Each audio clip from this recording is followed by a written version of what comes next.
Hello, welcome. I'm Rachel. I'm a sci-fi author and creative writing mentor, and I am very excited to be here to talk to you again about another aspect of world building and spec fic today.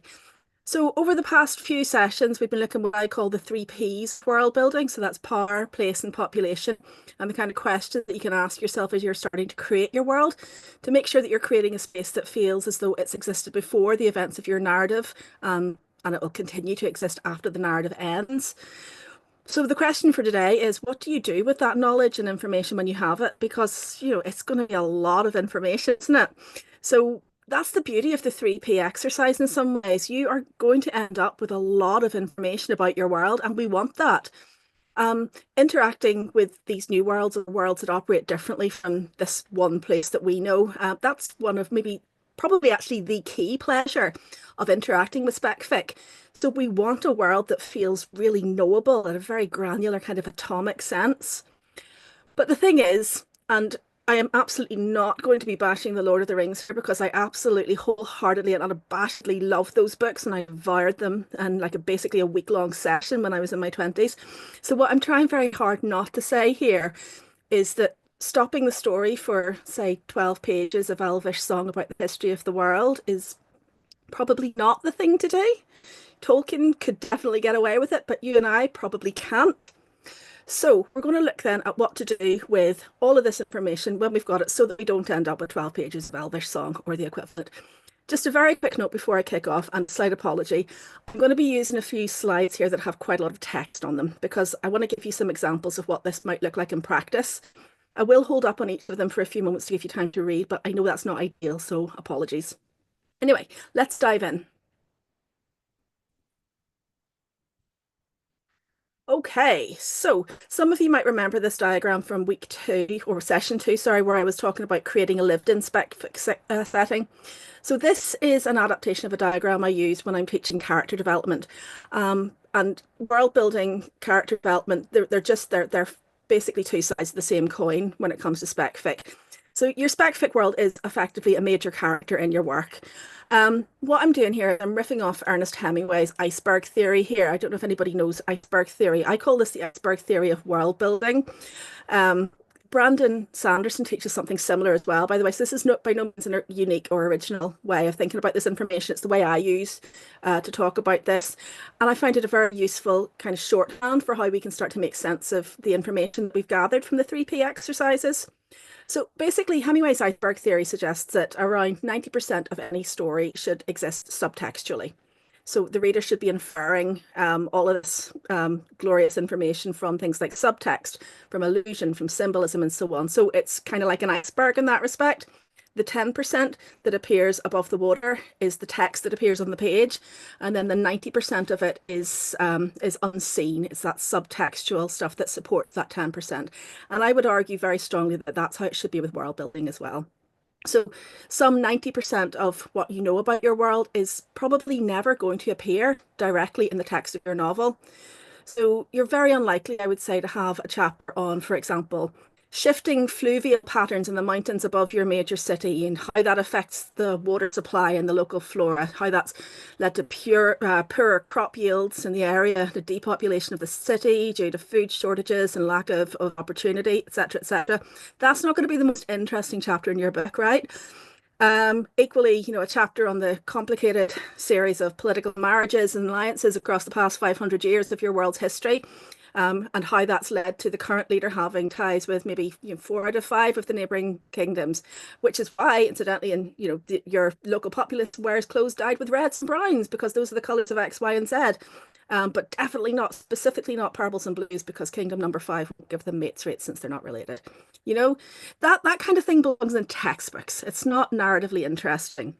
So you're more likely to show us the shifting fluvial patterns in the way that they manifest in the city that we encounter in your story. So the tensions, the conflicts, the story itself may well flow around the results of those fluvial patterns.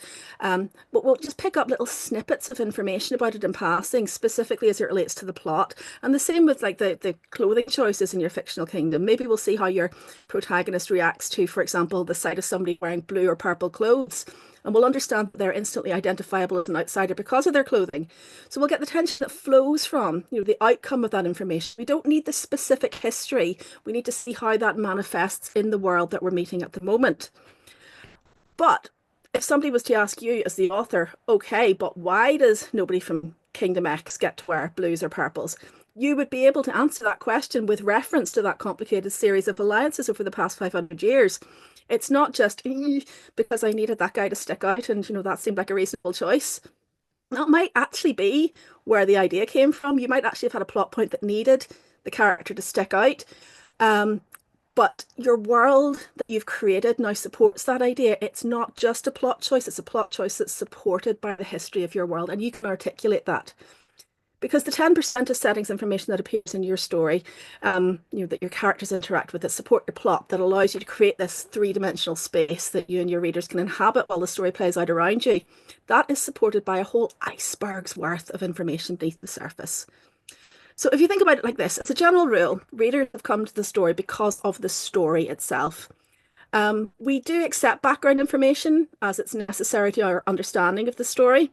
Often when it adds context or plot information, we'll actively seek out that background information, but we are there for the plot primarily. We're there for the story. And expository prose, by definition, holds up the forward progression of that story in order to deliver information that's outside of the plot. So I have got a little example here. Have a look at this. This is one of my first walls of text. I'm going to take a little minute for you, just give you a chance to read that.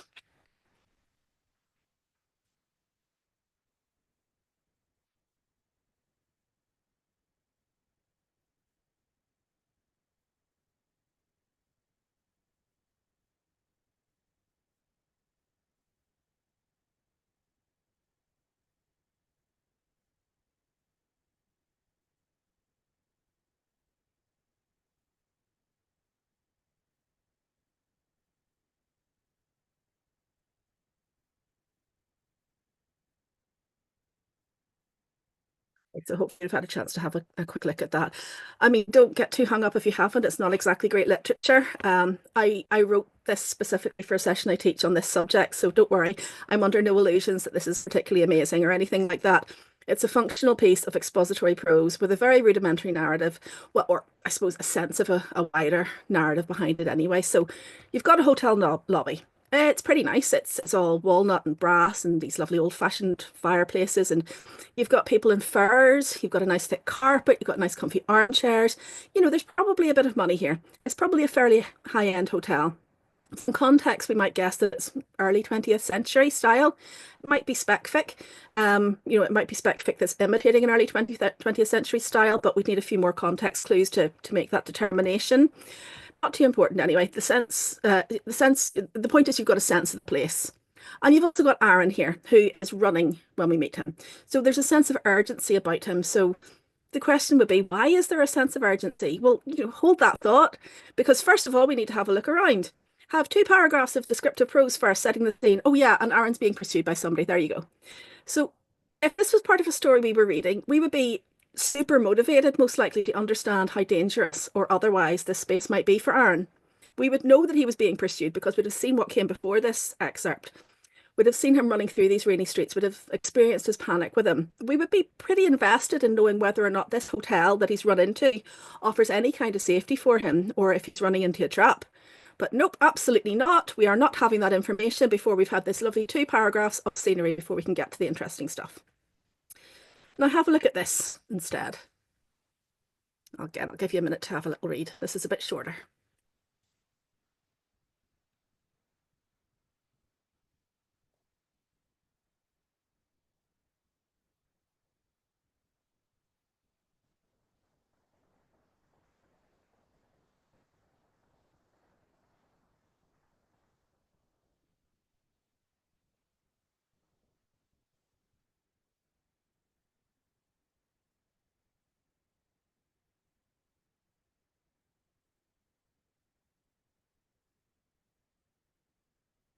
Okay, this is the exact same information. All of the same settings information is here. You've got the wood paneling, the lots of people, the walnut reception desk, the roaring fire, the brass elevator fittings, the carpets, the plush armchairs. It's all here, but every single beat is motivated by Aaron's escape here. Now, we still don't hear about his pursuers until the end of the excerpt, but it's absolutely clear from every single mention of this space that he's a man in some kind of danger. He runs into this space sopping wet and he spends his first few acclimatizing seconds scanning his surroundings in a blind panic.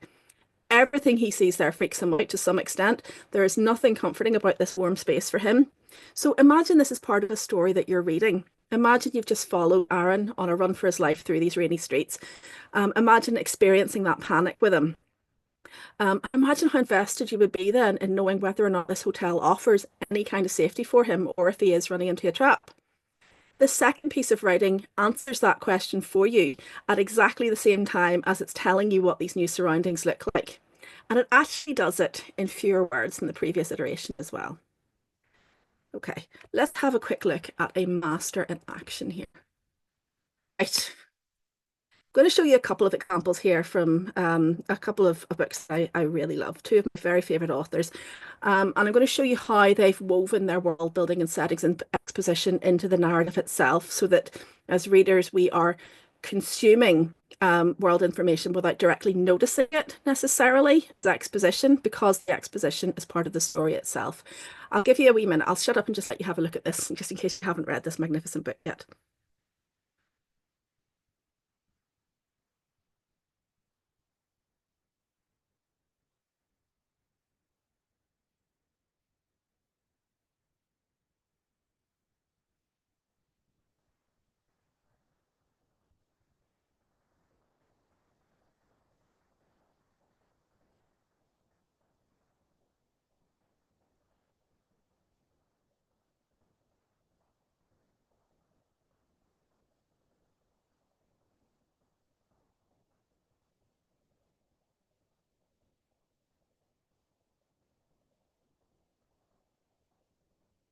Okay, so hopefully you had a chance to get a bit of a gist of it anyway. And I like this one, not because The Colour of Magic is my favourite of the Discworld novels. It's not. I love it dearly. Mostly because I started with this one, because I'm old enough that when I started the Discworld novels, there weren't actually enough of them to read them in any other order than chronological. It's not my favourite. I'm using this one because it's the world's first introduction to all of these places. And a reader reading this book when it first came out, they would have no reason yet to care about the Discworld. So if we encounter at this point pages and pages and pages of exposition, the reader's much less likely to receive that sympathetically. They have zero reason to be invested in this world. They're looking for a reason to be invested, but they're probably not there just yet. So we start in media res, which is a term that means literally in the middle of the thing. We're starting on a dramatic moment here. We've got a huge city destroying fire. And Pratchett's using this as a rationale to show us the city. And it's that this viewpoint of the city is motivated by that kind of car crash watching urge to see what's burning and how. And the question that's kind of woven through this as well, the why is this city burning question, and just look at the amount of information we're getting here. So we've got a bifurcated city. This is a city of two halves. The name suggests it out more pork, but this descriptor tells us that outright. We've got a wizard's quarter. Okay, cool. We have wizards in this world. This is a world with magic. And again, the clue is in the novel's title. Titles can be metaphorical. This confirms it for us. Now we've got an eighth colour. Okay, not business as usual. We've got a whole other colour on this world. Are you like me already trying to imagine what this eighth colour might look like? Is your brain itching the way mine does whenever I'm trying to imagine an eighth colour? It's a very weird experience, but anyway, I love it. We've got Merchant Street. We've got perfume blender streets, we've got drug masters, so we're getting a sense of a thriving economic heart to this place, all sorts of commerce going on. And perfumes aren't exactly subsistence economy either. Perfumes are things that you buy when you've got a bit of spare cash to spend, so we're getting a sense of the economy of the space too. And here we go, confirmed. We've got the richer and worthier citizens of Ankh, so we've got an economic divide in this city. And we've got the sarcastic inflection here in the way that they are bravely responding to the situation by feverishly demolishing the bridges. But, it's suggesting that this divide is going to be something that the author does not necessarily think is a good thing. And so its inclusion is deliberate and it's likely to be used to make a point of some kind. I mean, not necessarily in this book, although a little bit in this book. But it does eventually lead us to the Sam Vimes Boots theory of socioeconomic unfairness, which you may have encountered. It's made its way into literal real life economic analyses, by the way. Pratchett is just great. Um, but here we've got this sarcastic tone, and it's serving to flag up the fact that, A, this is not the story of the guys from Ankh, quite the opposite, in fact. And B, we can expect a bit of tongue in cheek here throughout this novel. And, by implication, this is not the sword and sandals epic that you might be expecting, potentially, that you might be familiar with. And we have also got ships in a dock, laden with grain, cotton, and timber, and coated with tar, which means that we also have a sense of the world outside of the city. So it's a place where grain and cotton are grown in enough quantity to export and trade. We know we've got timber forests, at least. And if we want to go really deep here as well, we can also infer from this is a place with a long geological history, which includes some kind of fossil record, because you need that in order to have tar. And we've got riverside palaces and bowers. So, while we haven't looked closely really at the Moorpork side of the city, except in as much as we've seen the kind of commerce that goes on there, we know that at least some of these people in this city are rich enough to afford palaces. And it's not just some rarefied ruler. These are palaces, plural, bowers, plural. So this is a city where performative wealth is a thing. And the richer half don't mind sacrificing the poorer half in the name of hanging on to all their nice things. This is two paragraphs worth of exposition, and it's all motivated by a single, albeit major, but a single narrative event. And just look at how much information you've accidentally picked up as you followed the path through a city, the path of a fire through a city that you didn't even know existed until you opened this book. Okay, let's have a look at The Left Hand of Darkness, another one of my favorites. So I'll just give you a little minute to have a read of this too.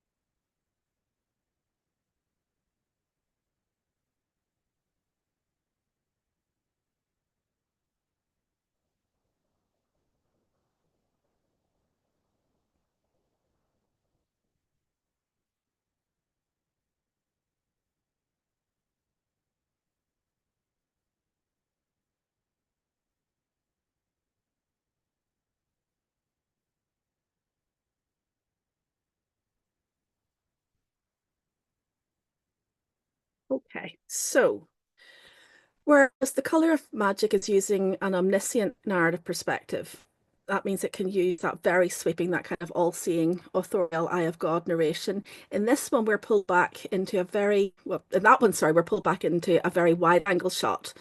With this one, we're in a much more limited first-person perspective, and I want to show you how Ursula K. Le Guin accomplishes much of the same sort of stuff, even though we don't have the advantage of that very like pulled back, sweeping viewpoint. We're actually in a very limited first-person perspective. So for a start, we're right in the middle of the scene, and every single item of settings description is motivated by what our point of view character can see and how they understand it. I won't go into the same level of discussion here over the details, but I will say immediately you've got the sense of history. You've got the sense of a world that knows where it's come from and how it has arrived, where it is when we meet it.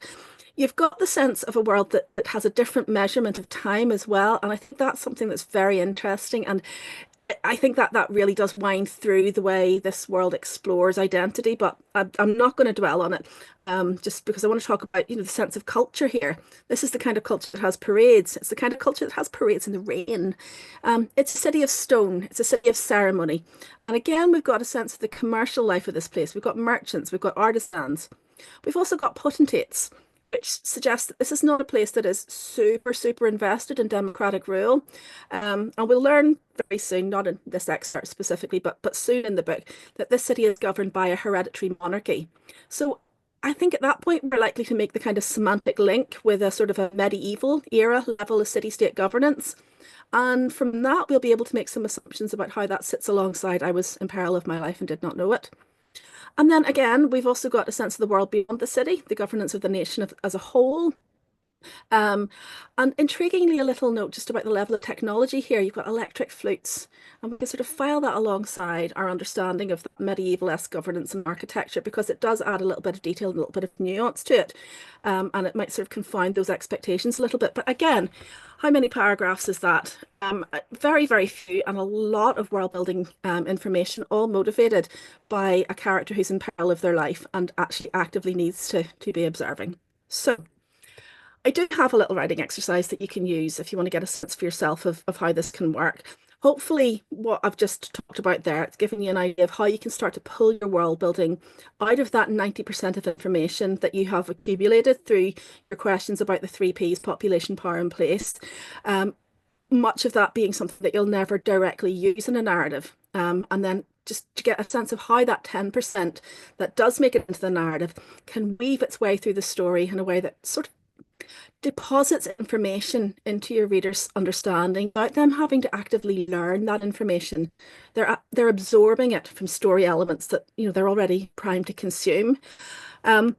I have deliberately tried to manage my time a little bit better today than I have in previous sessions. So we do have a bit of time for questions, if anybody has any, and I will hope to hopefully be able to get to a few more of them this session and maybe give you a bit of a fuller answer as well if anybody's got any questions. Okay, so Marianne, with Ursula's extract as the example, it seems complicated. So my question is, how far can you go in new worlds, etc., before a reader walks away? Maybe it's just me, but I like to ease into a story. And that's absolutely valid. A different spec fic is one of those ones where part of the enjoyment is to explore this new world. So we do get like a greater allowance in terms of word count before our word counts are considered problematic because there's an acknowledgement that there is more world building involved and there's more words involved in creating that world. So again, it's a how long is a piece of string kind of question. It will depend very much on how your book has presented itself. I mean, everybody does have a certain amount of tolerance to reading descriptive prose.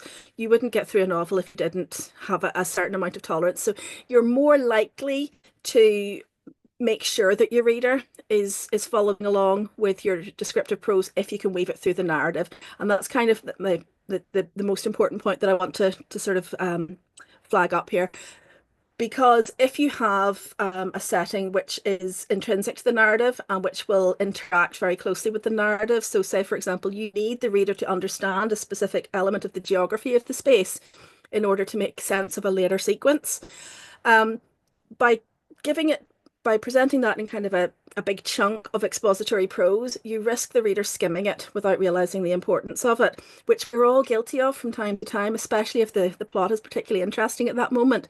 But if you've woven it through, if you've made the reader engage with it, because in order to get the plot information, they have to engage with the descriptive prose, you're almost certainly going to make sure that that goes in and that they're drip feeding that information. So I don't want to make the distinction between kind of literary and genre because I think that's a very, very unfair distinction to make.